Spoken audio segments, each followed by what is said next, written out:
I'm Eric Anderson. Dwayne Brown has the night off. Tonight on KPBS Evening Edition, city crews begin work today to make the Plaza de Panama more pedestrian-friendly. I'm Peggy Pico. California leads the nation in green technology. Coming up, why San Diego ranks in the top 10 green tech cities and what threatens that local industry. Plus, what happens now after 4 decades the San Onofre nuclear power plant shuts down for good. The next steps, and who's likely to pay for the costly and complicated decommissioning. San Diego taxi permits are being sold tax-free on a shadow market for up to 6 figures. We'll tell you why some industry insiders say the permits are being used to exploit drivers, consumers, and even taxpayers. Evening Edition starts now.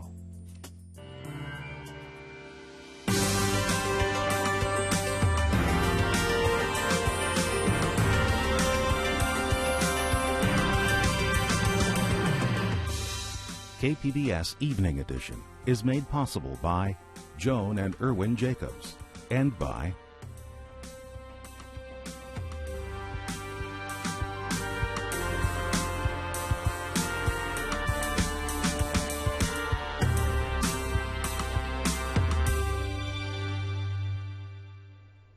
Good evening. Thanks for joining us. House Minority Leader Nancy Pelosi paid a visit to Southwestern College today.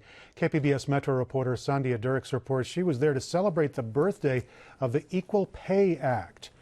Who was Nancy Pelosi meeting with, and what was she here to tell them?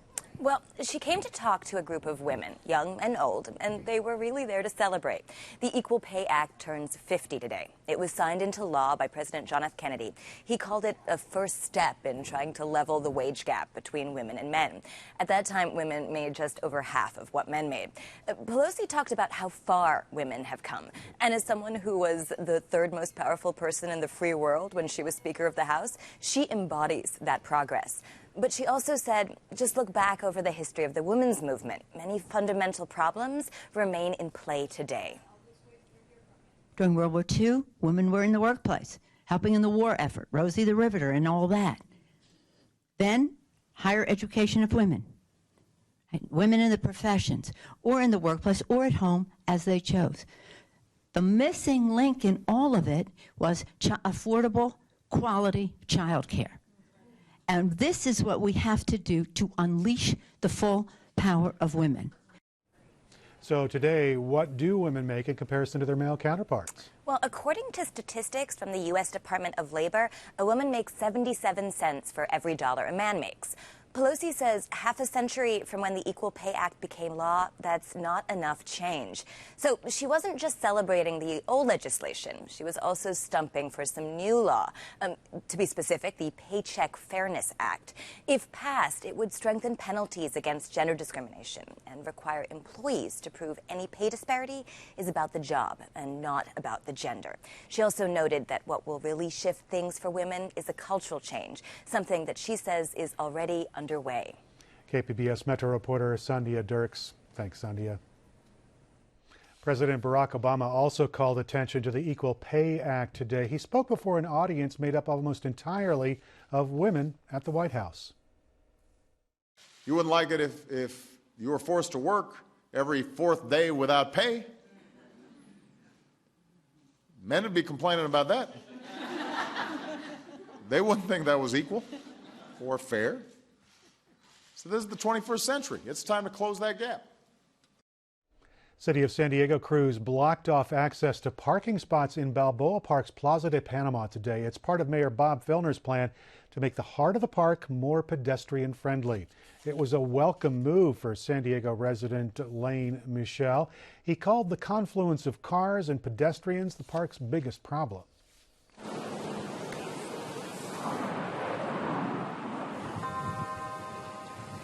We're going to do one thing. This is great. There isn't that much parking that's provided, and I think using an alternative site elsewhere in the park where it's not so intrusive, I think would be great. The entire plaza will be painted this beige color. Then these street barriers are going to be gone, and the cones that you see down here also going to be gone. This is a temporary arrangement, to tell you the truth. We are going to be doing everything we can to get more pedestrians onto the Plaza de Panama while still allowing through traffic off of the bridge and into the rest of the park. By late summer, a designated park tram will carry passengers into the heart of the park, but big tour bus operators are worried. Guide Doug Tillinghast says losing the Plaza de Panama drop-off site will hurt their business. We're losing the park, basically, as a destination for tour guides and tourism here in San Diego.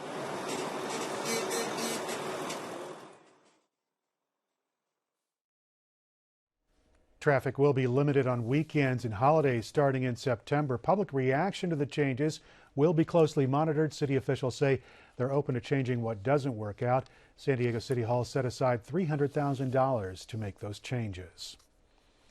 In our continuing coverage on the end of the San Onofre nuclear power plant, Peggy Pico explains what happens next and who's likely to pay for it. The 40-year-old San Onofre nuclear power plant, perched on the edge of federally owned land, shut down forever after a 16-month battle over safety and cost issues.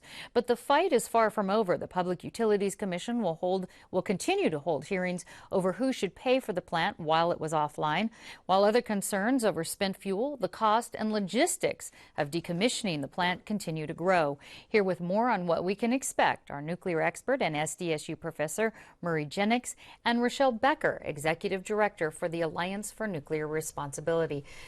Welcome back to you both. Thank you. Marie, let's start with you. The decommissioning of this plant is a little bit unusual because of this lease that Edison has. Tell us a little bit about that. Well, the lease requires them to return it to its natural condition. Now, it doesn't say it has to be done immediately, so it won't be done immediately, but ultimately the goal is to return the beach back to the people of California. So we're specifically talking about the beach because the substation has to stay there, you were saying. The substation is there because that's a major transmission point between LA and San Diego. It's also the hub for a transmission line coming down into San Diego. So yes, it'll have to stay there. And the spent fuel will have to stay there for until at least we decide where to put it. Well, and at least the 5 years. How long, Rochelle, do you think that this could take, trying to restore this beach back to its original state, or how long will this process take? Well, we're not sure how long it will take. It probably depends on who pays for it and how long we hassle over who will be paying for decommissioning and other issues. But the waste will remain there for a very long time. The Nuclear Regulatory Commission's current proposal is to leave it on site for 300 years. That's a bit of a problem because the casts that they've put at San Onofre are licensed for 20 years. They'll have to be relicensed every 20 years, maybe have to be changed out. We're not sure. We do know the same cast system at 3 Mile Island that they're using at San Onofre is leaking due to corrosion. So they're looking into this cast system already. So it's a concern for you? It is. Okay. And Murray, let's talk about this decommissioning process. Now, Southern California Edison has said they've saved close to $3 billion for this, that ratepayers put into this fund for decommissioning, but they estimate it's not going to be enough. Do you think that could cover the cost of? Probably not. I mean, they were anticipating a certain period of time to collect that fund. And I don't think they're going to quite reach that period that they set aside to collect it, so they probably will be a little short. Plus, everything gets more expensive.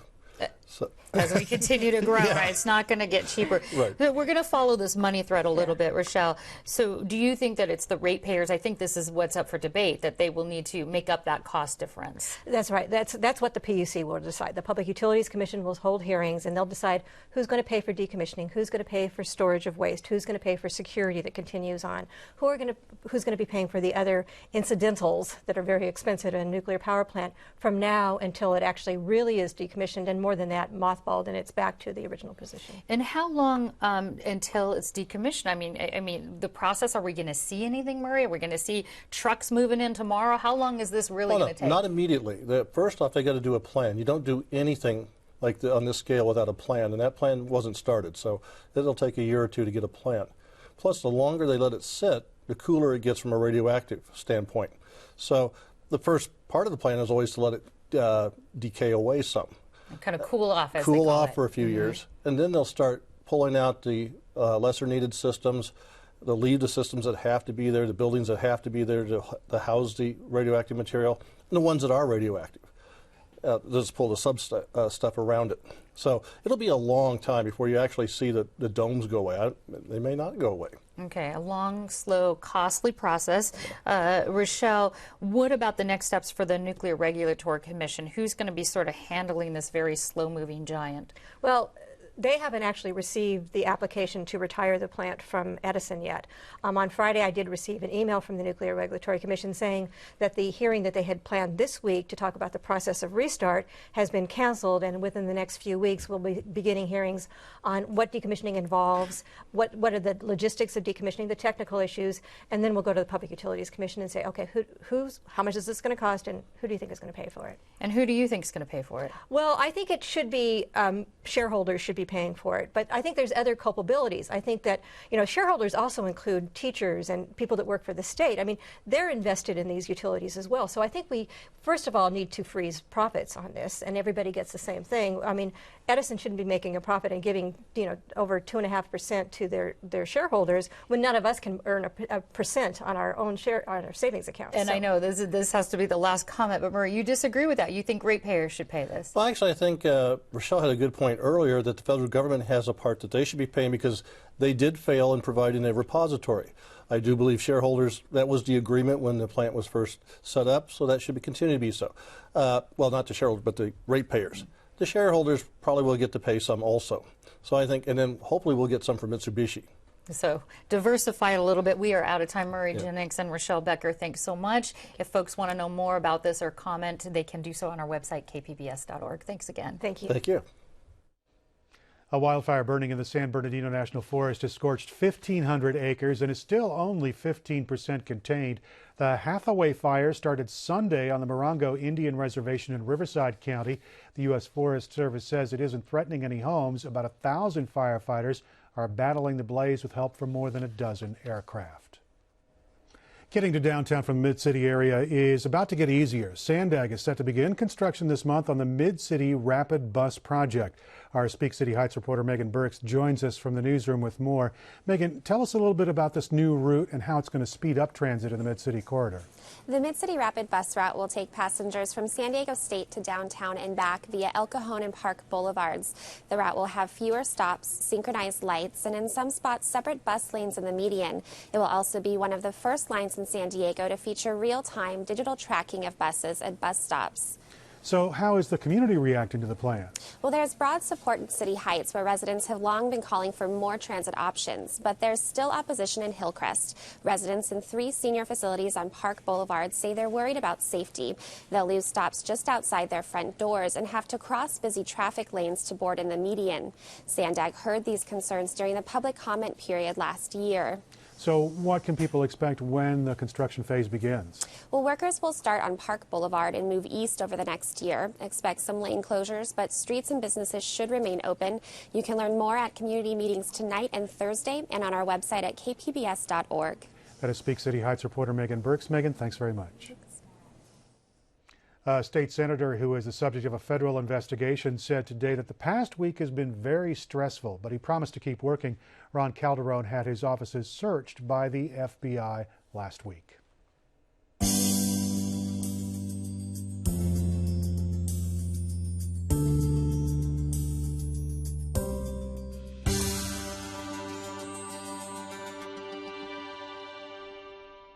San Diego taxi industry insiders say that cab permits are being used as jackpots to exploit drivers, consumers, and even taxpayers. The permits are considered public property and are being sold tax-free on a shadow market, sometimes for up to 6 figures.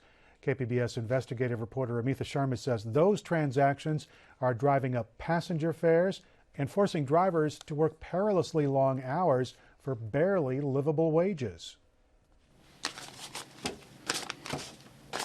If you're lucky enough to have saved, borrowed, or pooled tens of thousands of dollars and you want to buy a taxi permit, here's how you do it in San Diego.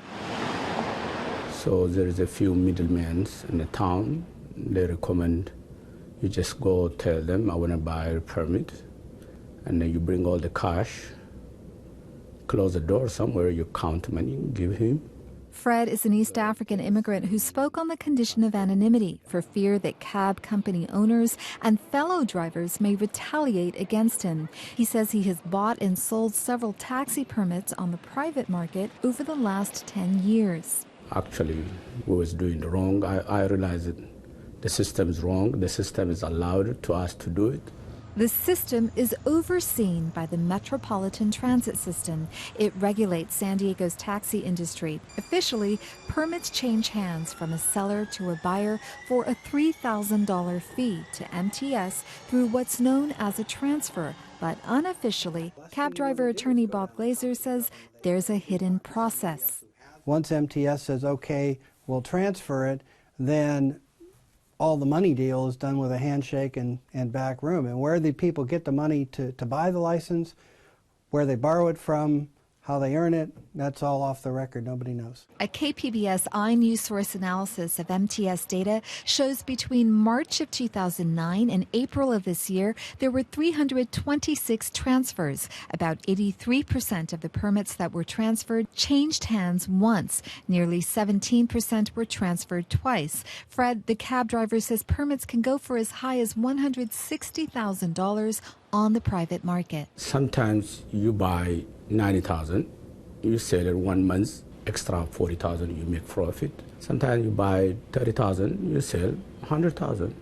I made a lot of money, and I didn't pay tax.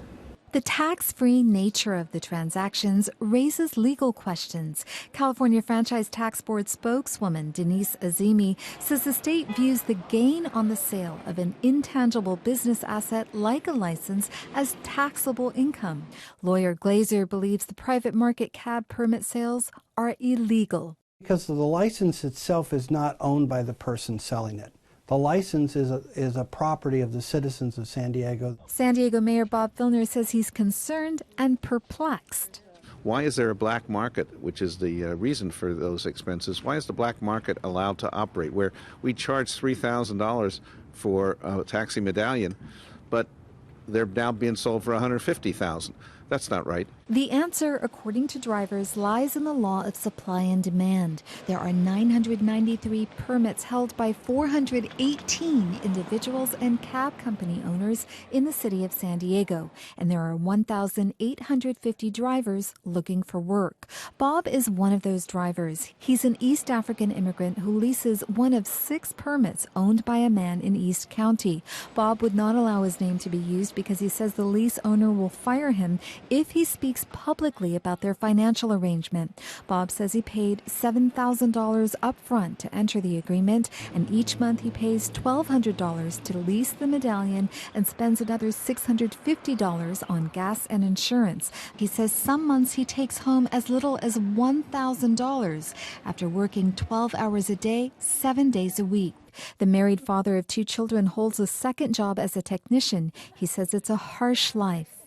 But you got no option. I mean, the jobs are limited.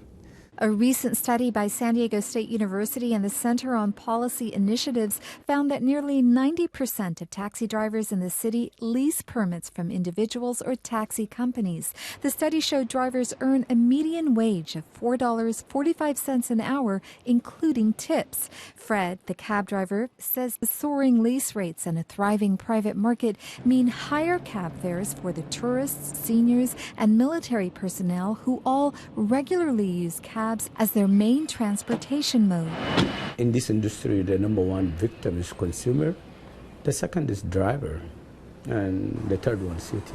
Drivers say lax oversight is to blame. Tomorrow, we'll take a look at MTS's stewardship of San Diego's taxi industry and the possibility of reforms. Amita Sharma, KPBS News.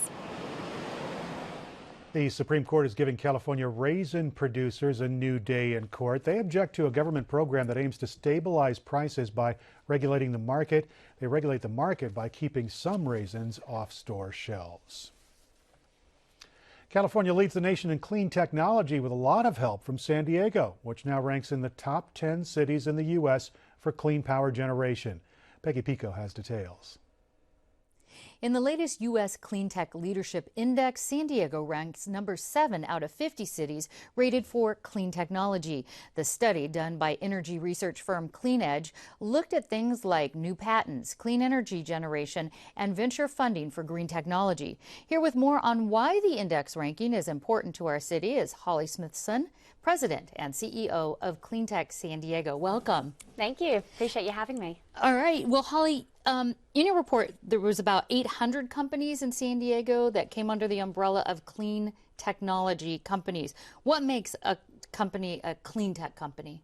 So we define clean technology very broadly. It actually encompasses a number of verticals that include renewable energy, like solar and wind and geothermal. It also includes clean transportation, much like the electric vehicles that you see riding around San Diego, energy efficiency measures, and of course the all-important smart city. Okay, smart city as in being well wired? Well, that's certainly the component. That's sort of the fiber that lays down the information infrastructure by which you can start to measure and actually manipulate your energy assets within a given geographical area. Okay. An example of that, I think, is UC San Diego's microgrid. Can you explain that? That's right. So UC San Diego is home to one of the world's most renowned microgrids. It actually has the integration of all of those energy systems that I described earlier. But what's really powerful about the microgrid is that you have this data infrastructure that enables you to manage and collect in real time and distribute the energy footprint all across the enterprise. In fact, they have 90% of all of their energy that they generate on campus coming from renewables and other clean technologies. Okay, good example of that. Now, this index based its rankings on a whole lot of indicators. Give us a couple examples of the ones where San Diego excelled in and a couple where we might need some improvement. Yeah, so the area where we ranked top was in the area of clean transportation. So today we have about 5,000 electric vehicles. You'll see the little car-to-goes, the smart cars out on the San Diego roads. And I think that's really a true testament to the San Diegan customer, right? So those are the guys that are really interested in having being the first mover, the early adopter. And so they've got 5,000 EVs on San Diego roads today. And of that EV population, that electric vehicle population, 6% of those are Teslas. And those are some pretty fantastic cars. So kind of first adapters, that helped our city. So we ranked well in that. Yeah. Where do we need to excel as far as where could we improve, I should say, when it comes to indicators being here and helping our city grow? So clean transportation was where we really stacked well, followed by green buildings. And then there was the renewable generation, which we talked about. The area where we think we have the most need for improvement is in the capital.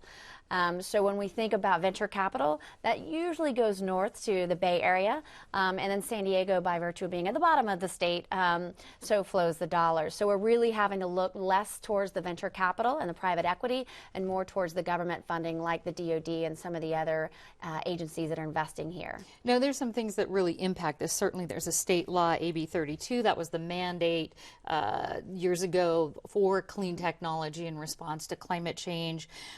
Tell us a little bit about the policies that are helping and some that are hurting maybe San Diego's clean technology industry.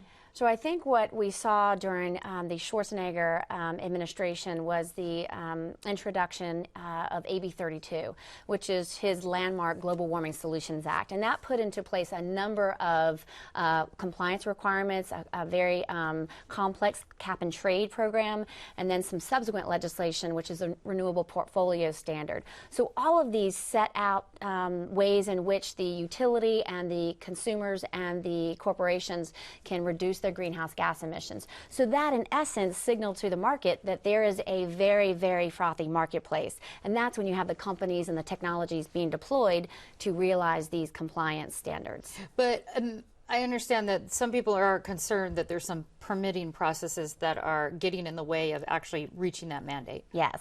So what's important for us to do as a state, we're trying to be a global leader, which we have been traditionally as we grow our economy, but we also want to control our greenhouse gas emissions and take care of our air quality control.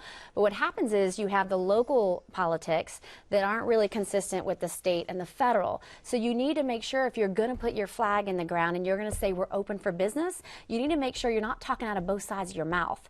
And that's why it's so important to have somebody who's facilitating the market, which is what Clean Tech San Diego does, and make sure we're all speaking the same language and that we all get it. So we have that broad buy-in and understand the benefits of being in this together. Okay, I'm going to have to cut you off there, but I will say that people can get both sides of that story as trying to look at talking out of both sides of your mouth. Very interesting to me of what is being said there. Folks can find out about that on our website, kpbs.org, and also look at the index. Holly Smithson, thank you so much. Great, thanks for your interest. Young athletes who suffer concussions may be more vulnerable in the year after their injury. That's according to a study published today in the journal Pediatrics. Now, the study found that children who suffered a head injury more than once a year suffered symptoms for 3 times as long after their second concussion. The study authors said they didn't have enough study participants to know whether a year is long enough to wait before returning to activity.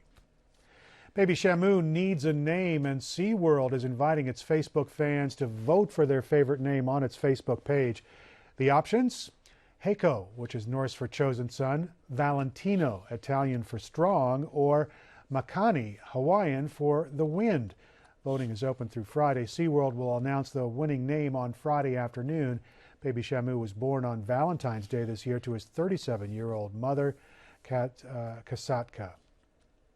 On the next News Hour, we kick off a week dedicated to food, how what we're eating and how we produce it is changing along with the climate. That's Monday on the PBS News Hour. Expect clouds along the coast reaching 71 degrees tomorrow. Those clouds continue inland with warmer temperatures, sunshine and clear skies in the mountains, and triple-digit temperatures in the desert, along with plenty of sunshine. You can find tonight's stories and download the KPBS app all on our website, kpbs.org/evening edition. Thanks very much for joining us this evening. Have a great night.